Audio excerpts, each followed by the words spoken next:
Makanya fatwa saya dalam masjid ya seperti itu. Sekarang tren, apa boleh uang zakat diberikan masjid? Kalau jawab, menurut Imam Qofal, sabilillah itu artinya bisa masjid. Bisa ya, bisa masjid. Tapi masjid saya ini lucu. Nak masjid digo sujud atau gon sesuci, misalnya alat-alat mandi lah, pokoknya sing digo sesuci. Ini cara kalau gak masalah. Kadang masjid itu ning desa sing Jumatan arang-arang menarane wae ngentekno dhuwit 200 juta.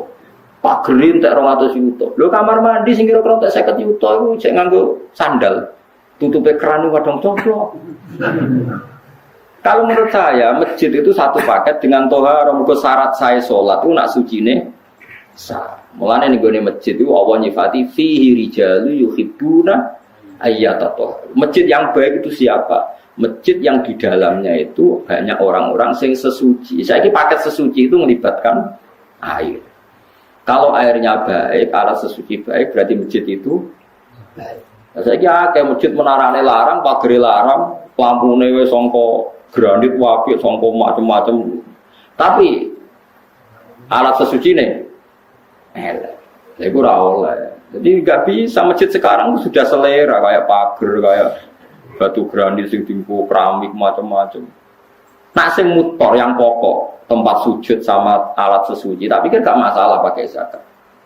Tapi nak sing ora mutor yang tidak mendesak itu masalah. Nah itu kalau ulama tahu bedanya. Zaman saya pikir masjid-masjid saat ini kan dibangun miliaran, sing go sujud ya sudah seperti. Wes ngono mau jogo jam. Lah masjid dikunci mau demi nglindungi jam. Masjid 2 miliar nglindungi jam sing regane mau 1 juta. Berarti dikunci demi melindungi apa? Jam. Mengenai dalam masjid pelindung jam, mereka ya masjid buka wae, paling gak ono nggon salat. Dan cara kula haram masjid dikunci sing sampai wong ra iso salat. Piye-piye wuqifa li salat, masjid itu diwakafkan untuk. Jadi kalau ruang dalam itu dikunci, tetap gerbang harus dibuka supaya andekan orang salat itu bisa. Neng terase atau pokoknya minimal ada kamar mandi 1 yang dibuka karena masjid itu diwakafkan untuk, kecuali sudah kasus real banyak preman, banyak lonte misalnya tidur di situ, beraktivitas maksiat di situ. Kalau real sarannya bukan tuhmah, real itu baru boleh. Kalau nanti ngalami ada orang lapor bahwa masjid yang di perjalanan karena sepi dipakai pacaran macam. Kalau real sarannya tidak tuhmah itu boleh. Tapi kalau tidak boleh wakofe wong tiga sholat. Bareng ngono mung, ora balik lunga mandek ngono masjid mandek wis salat, boleh kunci nang kabeh. Bolak balik. Iki panitiane iso ngaji ta ora? Sing wakaf wis akeh kan. Karena sing tepan sekape salat wali ta ulama gede kan rugi tenan, gak sedo disolati ulama. Gara-gara kok dikunci. Takok ya rasane, nak dibuka niku Gus, jame nyicak. Oh, dados masjid teng mriki digawe kangge nglindungi jam ini.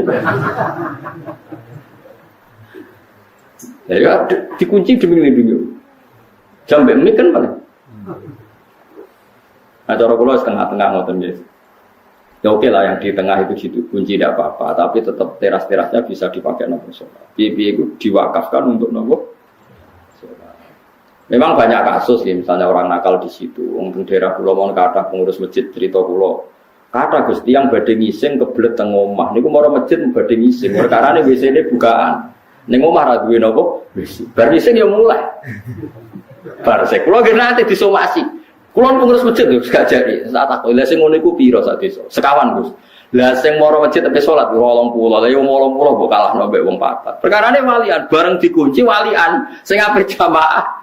Kudu sing mlayu mulai perkarane masjid dikunci. Lho kalau kiai tenan, jadi sering wonten yang lapor macam-macam. Ya saya dengar betul, syarat kiai harus mau mendengar. Bodoh-bodoh nyata. Terus boleh jadi panitia milih nih. Ya milih dibuka lah, yang mau pulau kok. Jadi parah-parah. Nah kalau seperti itu harus kita mikir maslahat dan madhar. Ya maslahat dan madhar.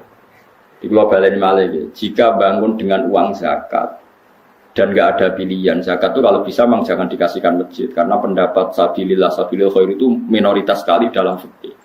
Tapi kalau masjid itu dengan makna tempat sujud atau tempat sesuci yang mendesak untuk kepentingan sholat, kulolah longgar. Ya, yang saya ulang lagi, yang mendesak untuk kepentingan. Nah, pagar, menara, keramik-keramik mewah itu tidak terkait dengan mendesaknya sebuah masjid. Ini kalau suwon sing ngaji kulo, misalnya bangun masjid nomor 1, alat sesuci itu kudu ideal. Idealnya gini loh, bayang no sing roh sesuci lah jadi suci. Kayak ulama-ulama dulu tuh, orang kalau mau ke masjid pasti ngelangkai air yang lebih dari 2 kolah. Paribasane cacilik sing ra najis wae gelem ra gelem sikile ijik mergo ngliwati. Kalau sekarang itu udah usum ya, karena orang sekarang kayak kesehatan itu udah steril wis ono krane lho. Musong saiki ya engke ra karuan. Ono steril ono macam-macam. Boh mari kuman boh Mas. Tapi itu penting. Piye-piye sifatnya masjid itu fihi rijalu yuhibbuna napa? Ayat atau haru masjid yang baik itu diisi oleh para penghuni yang senang nopo sesuci. Tentu sesuci itu alat utamanya nopo air. Jadi ini kalau fatwa tenan. Kalau seperti itu gak apa-apa. Tapi sekarang masjid kan gagah-gagah. Wah gerik, wah mewah-mewah tulisannya gawat di lampu mewah. Tapi rano sing isen gagah era karuan. Nah itu yang maksud itu yang kata Nabi alamate kiamat itu sebenarnya umatku naik berlomba-lomba bangun nopo. Tapi kalau bangun yang tempat sujudnya, tempat toharohnya itu bagus. Ya mergo fihi rijalun yuhibbuna napa ayata tohar. Mun kula terusno. Wa ta'alu lan takok sapa kafir Mekah ing Nabi an waqtis qiyamis saati, saking wektu kapan terjadi kiamat. Fa nazala mongko tumurun apa kul la ya'lamu man fis samawati wal ardi ghaiba illallah. Kul ngucap sira Muhammad la ya'lamu ora ngerti sapa man wong fis samawati kang ing pira-pira langit wal ardi lan bumi. Minal malaikat saking malaikat wan nasilan manusa al-ghaiba ing barang wae. Emat tegese perkara go bakang goe popoma andum saking para manusa lan malaikat. Illallah kecuali Allah. Lakinilahu tetapi nek Allah ya alamuhu ngerti sapa wa taala ing barang wae. Wa ma yasuruna lan ora bakal ngerti sapa wong akeh kufaru Makkah tetese kafir Makkah kalau irihim. Kaya liyane kafir Mekah ayane pasun kapan diterjadekno iku kabeh waktu ayu pasun tegese kapan iku ditangekno sapa wong akeh balid daraqail buhum fil akhirah atau bal adroka ilmu fil akhirah adroka biwasni akromani mboten kira kita gimana hal adroka wa fi qiraatin ukhra iddaroka balid daroka bitasdid dal kados kira kita balid daroka ilmu wa asluhu ti asli iddaroka kita daroka udilat digendi apa tau tak dalan ing dal wa dhimat antene romno apa iki lah dal fidali ing dalam dal wastu libat nanti tarik apa hamzatul wasli apa hamzah kasar bala wa walahiko tegese itu meko lan untuk tata ba wa talahaqo tata ba terus menerus talahaqo saring susul menyusul apa ilmune wong akeh fil akhirate dalam akhirat biya tegese dalam akhirat hatta salu sing takok sapa ngakeh an waktu majia saking wektu terjadine kiamat satu kese ora ana alam perkara kadalika kaya persangkaane tiyang kafir. Balum balik wong kafir fisaken ing dalam mamang minasang terjadine kiamat. Balum balik wong kafir minasang kiamat tu amuna iku picek kabeh. Jadi Allah nek duka ngendikan wong kafir iku picek, manane picek ora picek fisik, ora mengenali kebenaran iku. Jenenge napa? Picek. Mane kadang ulama iku yo kasar, manane kadang Quran nek duka yo kasar, sumum bukun umyun. Wis picek budek kopok. Picek budek apa elek terus wis awak wis duka ngoten balhum min amun dasar picek angel lan terang min amal qalbi saking yaiku piceke ati utawa min umil qalbi saking piceke ati sama di amal qalbi itu umil qalbi wa te dawa iki ablagu le balik mimma tinimbang dawa koblau kang sedurunge iki wal aslu itu amin sangka dawa amin ustusilat den anggap abot ustusilat dianggap abot apa domatu doma ane jai sangiya panukilat mukajen bidah apa doma ilani memaring ba'da hadfis kasrotia sausi buang kasroene waqala lan ngucap sapa ladina kafaru sapa wong kafir aidan lan maneh ingkaril basi ing dalam ingkari terjadine pas oleh ngucap aida kunna ana to nalikane te kita uturoban rupa lemah wa abauna lan ya bapak-bapak kita aina ana to te kita lamu khrajuna bakal ditangekno kabeh nal kuburi sanging kubur lakotu ita teman-teman dan janjani kita hadai kita jadi nahnu kita wa abauna bapak-bapak kita mengkabul sanging sedurunge iki in hada ora ana ta iki kuwi la sabil awalin kecuali napa cerita-cerita sing wis kelewat. Terus Nabi pancet, senengane cerita nak sok ben wong ditangekno saka kubur. Nyatane mbah-mbah kita mati nganti saiki ora ono sing tangi. Cara berpikir tiyang napa? Cara berpikir tiyang napa? Kafir. Jam ustura. Utai lafat asatir jam lafat ustura bidomi lan doma. Ma tegese perkara sutira kang den tulis sapa ma. Binal kisbi sangking pira-pira kedustaan. Kul ngucap sira Muhammad siru lumako sira kabeh fil ardi dan bumi fangguru mongko angen-angen sira kabeh kefa kana hale kaya apa ana apa akibatul mujrimin apa akibate wong sing nglakoni dosa. Biingkarihim sebab ingkare wong mujrimin. Wa yautai ikilah akibat iku halaku iku rusaya al mujrimin bila ada iklan disiksa. Wala tasalan aja susah sira Muhammad alaihi mengatasi prilakune wong kafir wala takunar aja ana sira fi dhekin ing dalam kerupukan. Muhammad kira usah susah nak dikomentari wong kafir. Mima sing apa wae yang kuruna kang komentar sapa wong kafir kuwi mah. Kang gawe rekodaya sapa kafir. Utawi iki dawuh utasliatur ngerem-ngerem. Manane menghibur lin Nabi marang Kanjeng Nabi sallallahu alaihi wasallam. Ayala tahtamma tegese aja gawe susah sira bimaklihim kelawan rekodayane wong kafir. Rekodaya ale kae ngatas sira. Fa ana mung te ingsun nasiruka iku zat sing nulung kowe alaihim ngalano ing ngatas kufar. Wa yaquluna wa ta'hadul wa'du in kuntum shadiqin. Kula terangno masalah paham-paham sing macam-macam. Mau kan Allah dawuh qul la ya'lamu man fis samawati wal ardi ghaiba illa Allah. Dados sing ngerti barang gaib apa sing terjadi sesuk niku hanya Allah Subhanahu wa taala. Itu menjadi firqah besar di dunia. Sampai mereka menafikan bahwa Nabi juga tidak tahu perilaku kita sekarang. Sehingga mereka mengingkari semua hadis tentang sholawat yang bahwa setiap sholawat itu dipertontonkan di Nabi, kemudian Nabi menjawab sholawat setiap umatnya. Ya setiap apa? Nah itu bohong besar. Allah itu ngendikan hanya begini, yang tahu barang gaib itu hanya Allah. Oke kita sepakat, yang tahu barang gaib hanya Allah. Mestinya ditambah dan yang dingertikan Allah, dan yang cuma yang dingertikan Allah itu ngertinya karena lagi-lagi karena diberitahu. Dan itu ada ayatnya juga, ayat ini sharihah jelas. Allah mensifati dirinya itu alimul ghaib, ini di surat Jin. Alimul ghaibi fala yuzhiru ala ghaibihi ahada illa man irtada mir rasulin.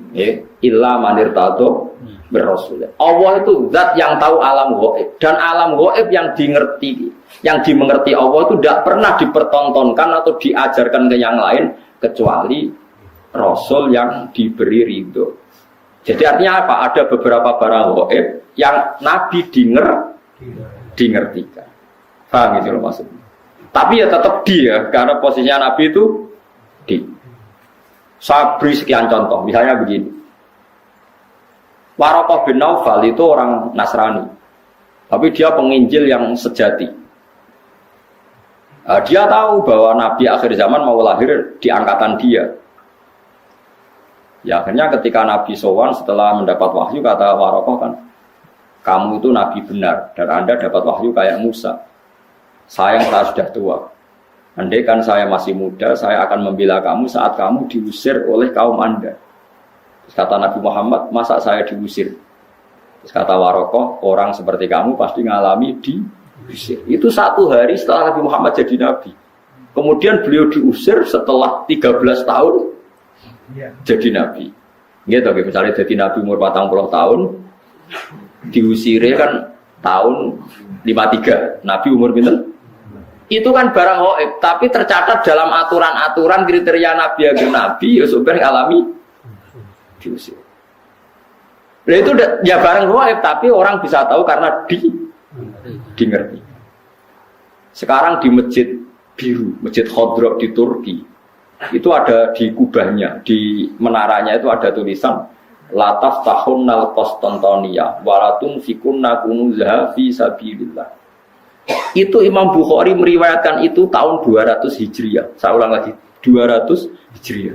Dan itu hadis ditulis, dibaca ulama seluruh dunia. Zaman itu Konstantinopel masih dalam kekuasaan Romawi. Konstantinopel Turki ini. Konstantinopel yang terkenal tentang Turki. Setelah 600 tahun dari hadis itu diriwayatkan, Konstantinopel ditaklukkan oleh Pangeran Al-Fatih. Jadilah negara Islam. Makanya masjid ini kalau jadi masjid apa? Al-Fatih. Tapi Nabi berani ngendikan itu. Taunya karena ngerti. Paham ya? Makanya maksudnya kecuali yang diberi ngerti Allah. Jadi keliru kalau ada orang ono wali kiai kok ngerti barang gaib. Sing ora barang gaib mau apa tok itu benar. Tapi Allah punya hak mengertikan yang diberi ngerti. Mergo ono istisnae no wae. Alimul ghaibi fala yudhiru ala ghaibi ahadan illa man irtadha mir rasul. Jadi Allah itu zat yang tahu barang gaib dan tidak akan mengertikan kecuali sama orang yang dikasih. Di antaranya tentu Rasulullah. Jika Rasulullah bisa menghentikan sayati ala nasi zamanun, nanti di akhir zaman ada perilaku begini. Coba sekarang lihat, saya itu hafal sekian teks tentang Syam. Nabi ketika menghentikan akhir zaman apa? Sayati ini, terus di antaranya apa? Wayak surul harut, dan nanti banyak pembunuhan. Di mana ya Rasulullah? Fasyara ila Syam. Nabi menuju apa? Syam. Orang tahu semua. Sekarang pembantaian terbanyak di Syria. Syria itu Syam. Israel Palestina juga. Zaman itu Nabi ngintikan bertanya, wawal harus kasratul harus di mana ya Rasulullah? Fasyara ila Syam. Itu diriwayatkan Imam Bukhari tahun berapa? Tahun 200 Hijriah. Sekarang kejadiannya sekian ratus tahun setelah dawuh Nabi. Itu ya barang gaib Nabi perso. Itu makanya istilahnya yang tahu barang gaib siapa? Hanya Allah. Tapi kamu jangan berhenti di situ. Hanya Allah dan yang dimengerti. Paham ya? Jadi sampean terus jangan menolak. Qur'ane jelas sing roh barang gaib apa tok. Nabi lah roh. Wah, ya kebablasan sampean. Lah Nabi ra roh barang gaib ora roh swarga neraka ora ketok. Sesuai bantah Nabi pisan. Nah, surga itu gini-gini. Kok tahu ya Rasulullah kan barang gaib? Yang tahu kan hanya Allah, ya gendeng bareng lah sebenarnya. Karena pentingnya ngaji seperti itu. Ya, jadi illa manir tato bir rasul. Kecuali orang yang diberi ridha Allah, termasuk tidak hanya Rasul itu tadi atau yang diberi ngerti Allah kayak tadi Waraqah bin Naufal, Salman Al Farisi. Salman Al Farisi itu orangnya terpelajar, dia orang Nasrani itu kan, putrane pendeta, pinter era karuan, umurnya 120 tahun. Dia itu ngaji ke pendeta beberapa kali. Setiap ngaji dia omongi, wis ora usah ngaji mbek aku, wis ngaji mbek sumbere wis sapa nabi akhir zaman. Sampai 4 pendeta, lala pendetane bener. Titenane adikne nabi ku piye? Ya nabi ku ya lucu, alamatnya ku lucu. Di beliau itu layak balu sedekah tapi ya balu hadiah. Tidak nerima sedekah tapi nerima hadiah. Padahal barangnya sama. Sampai Salman Al Farisi itu menjadi buruh di Madinah. Padahal dia orang Persia, orang Iran. Pas jadi buruh dapat upah, dibelikan sesuatu gitu, datang ke Rasulullah. Zaman itu dia belum Muslim. Ya Rasulullah, saya ini orang asing, ingin memberi sedekah sama engkau. Jawab Nabi, saya tidak nerima sedekah. Terus nyuruh sahabat, cung-cungi pangan, aku ora oleh mangan sedekah. Salman Al Farisi bilang, hadhihi wahidah, ini satu alamat. Setelah seminggu dia kerja lagi dapat uang. Ya sama, uangnya sama. Orangnya ya sama Salman Al Farisi. Yang diberi ya sama Nabi Muhammad. Ya Rasulullah, saya punya uang. Ingin saya kasih hadiah ke kamu. Nabi diterima. Iya, saya nerima hadiah. Diterima. Padahal barangnya ya bodoh. Hanya dibahasakan sedekah sama hadiah. Itu menunjukkan bahwa dalam nubuwah itu ada sandi. Sama-sama posisinya dikasih, tapi dibahasakan sedekah Nabi menolak. Dibahasakan sedekah hadiah Nabi menerima. Itu ya barang gaib. Salman tahu itu jauh sebelum kenal Nabi, tapi dia tahu bahwa di antara definisi Nabi atau alamat Nabi seperti itu. Dan nanti ditemukan ya persis seperti sifat yang dikenali lewat kitab-kitab rujukannya itu. Nah itu boleh karena dimengertikan. Karena apa? Dimengertikan. Banyaklah cerita-cerita sahabat yang alim, masyhur itu sih.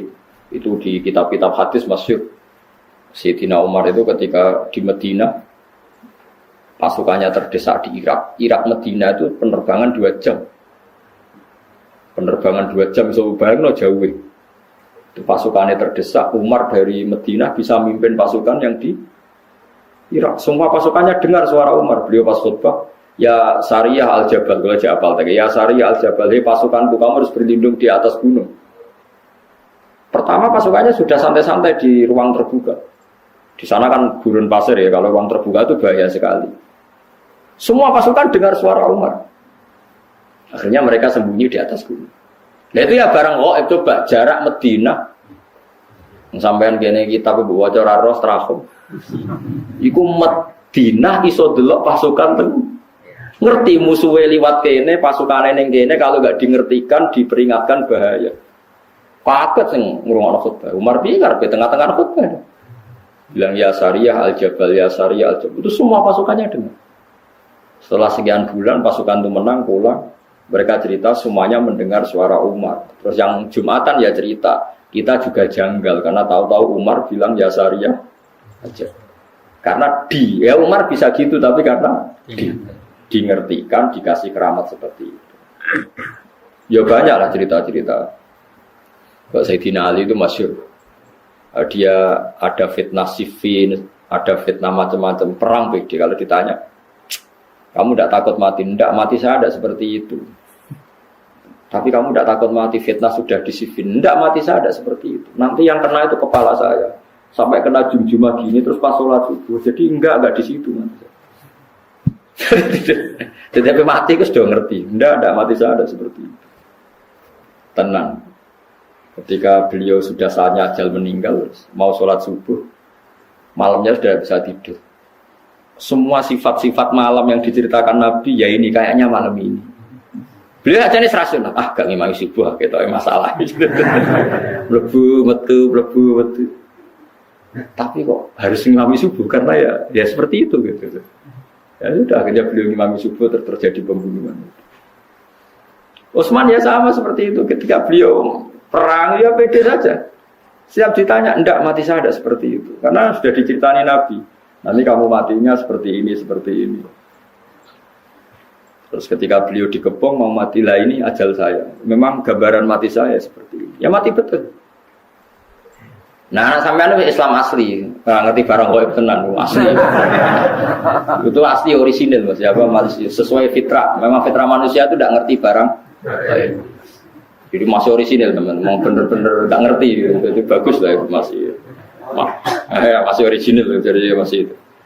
Tapi kamu nggak usah menafikan yang ngerti, yaitu tadi ya, alimul ghaibi, fala yudhiru ala ghaibi ahadan illa man irtado mir rasul. Allah itu zat yang tahu barang gaib, dan barang gaibnya itu tidak akan dingertikan kepada siapapun kecuali pada yang dipilih Allah. Tentu termasuk Rasulullah.